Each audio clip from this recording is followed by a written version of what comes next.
ازيكم عاملين ايه؟ يا رب تكونوا بخير. النهارده زي ما انا عودتكم ان انا خلاص هنبدأ سلسلة جديدة على القناة، وهي سلسلة تجارب الاكلات من البراندات الشهيرة.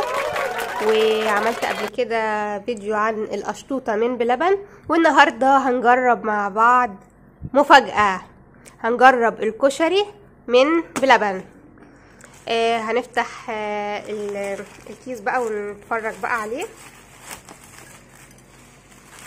هو ده. هنا مكتوب عليه كشري بيستاشيو لوتس. ده تقريبا كان سعره 75 جنيه زي ما انتم شايفين. هنحتاج طبعا مساعدة، حد يفتح لنا بقى علبة الكشري. يورينا الايصال اهو. فعلا هي ب75 جنيه زي ما انتم شايفين.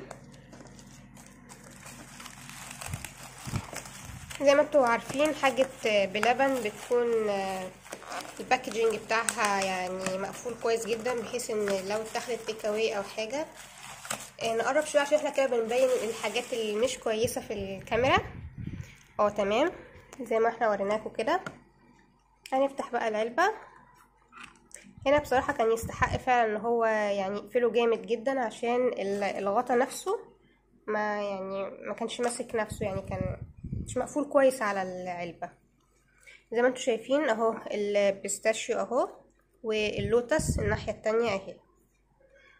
تمام، هندوق بقى مع بعض واقول لكم رأيي فيه بكل صراحة. هدوق اول حاجة اللوتس.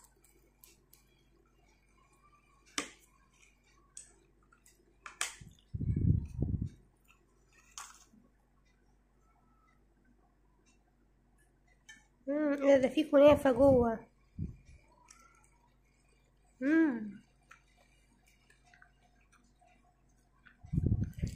طعمه حلو قوي.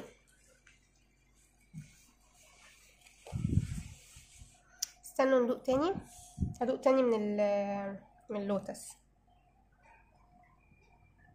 هو مبدئيا كده انا لقيت طعم الكنافة، واللي هو اللوتس طبعا واضح، وكمان لقيت فيه كريمة. بس بصوا ده انا حاسة بقى ان ده فيه زي ما تقولوا كده رز بلبن كمان معاه. استنوا هدوق كده.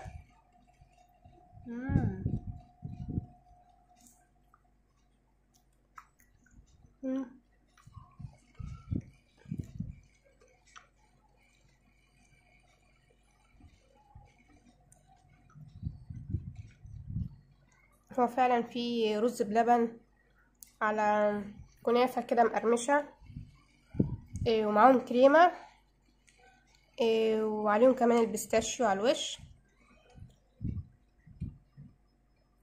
بصراحة يعني انا حاسة ان الكشري احلى من القشطوطة بكتير. شايفين؟ هو ده الرز بلبن، وادي الكريم شانتيه، وكمان زي ما احنا شايفين الكنافة المقرمشة هي متحمصة حلو. وهما بصراحة المرة دي يعني كانوا كرما، على عكس المرة اللي فاتت ما كانوش كرما خالص في القشطوطة. اللي شاف فيديو القشطوطة يعرف انا بتكلم عن ايه.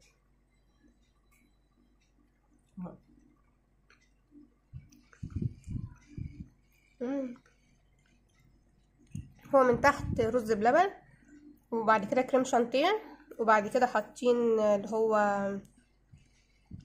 الكنافة المقرمشة، وبعدين حطوا كريم شانتيه تاني.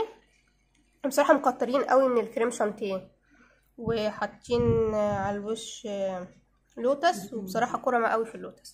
تعالوا بقى نجرب البيستاشيو. احلى حاجة ان هو يعني ايه عاملين نص كده ونص كده، يعني حاجة جميلة. بصوا شايفين قطعة البيستاشيو هنا برضو. راحوا حاطين حاجة بتقرمش هنا، كنت مفكراها قطع بيستاشيو، بس استنوا كده. جلاش. فعلا ده جلاش. شايفين الجلاش اهو. يلا ندوق بقى.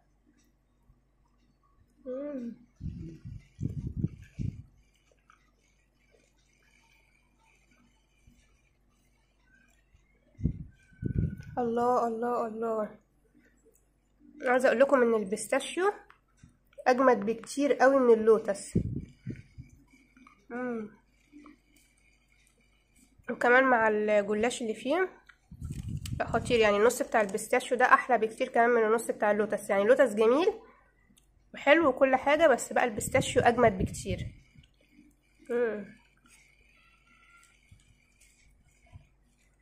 صراحه الكشري ده خطير، يعني يكسب كمان عن القشطوطه. يعني صراحه كرمه جدا هنا مع الكشري، هما كرمه على عكس القشطوطه، ما كانوش كرمه فيه خالص. شايفين؟ لا خادمينه حلو قوي.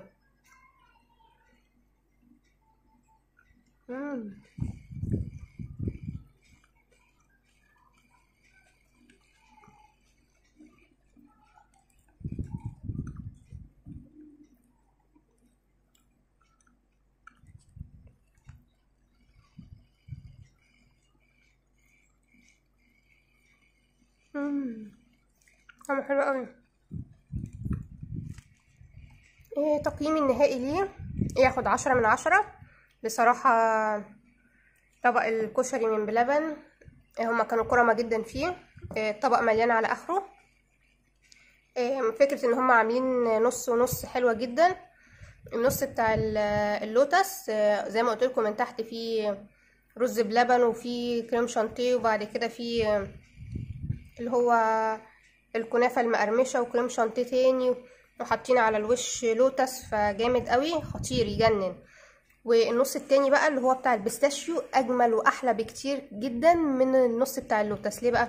من تحت فيه رز بلبن وكمان كريم شانتيه وبرضو حاطين كنافة مقرمشة وحلوة قوي مع كريم شانتيه. بس المختلف بقى والجديد هنا مع البيستاشيو ان هما حاطين جلاش مقرمش، وفوق بقى الجلاش المقرمش ده حاطين الصوص بتاع البيستاشيو اللي هو يعني طعمه جميل جدا.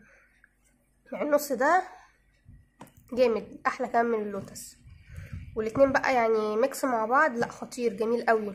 انصحكم تجربوه، وهو سعره 75 جنيه. صراحة غالي 75 جنيه، بس بما ان هما كرمة وطبق مليان فيعني تمام ماشي حلو يعدي. ممكن برضو نبقى نجيبه كل فترة، يعني احنا خارجين نتفسح نرفه عن نفسنا، لكن اكيد طبعا مش هنجيبه كل يوم. بس خلاصة الكلام يعني لو هقارن ما بين طبق الكشري بتاع المرة دي وطبق القشطوطة بتاع المرة اللي فاتت، لا طبعا طبق الكشري يكسب، لان هما يعني خادمينه وكانوا كرمة جدا فيه، والطبق مليان. يعني بصراحة الطبق ده يستاهل. لو قارنا ما بين القشطوطة والكشري الكشري يكسب. انصحكم بيه، وان انتوا لو محتارين ما بين القشطوطة والكشري اختاروا الكشري على طول وعلى ضمانتي. بس كده كان فيديو النهارده، يا رب يكون عجبكم. طبعا لو عجبكم الفيديو متنسوش اللايك الجميل، واكتبوا لي كومنت جميل زيكم، وقولوا لي حابين اجرب اكلات ايه تاني، محلات ايه تاني حابين اجربها لكم. وطبعا لو انتوا جداد في القناه اهلا بيكم في عيله كنزي ستارز. اشتركوا في القناه، في زرار احمر تحت الفيديو مكتوب عليه اشتراك او سبسكرايب، اضغطوا عليه وفعلوا الجرس عشان اول ما انزل فيديو جديد يوصل لكم على طول. اشوفكم على خير ان شاء الله في الفيديو الجاي، وبحبكم بعدد نجوم السماء. مع السلامه.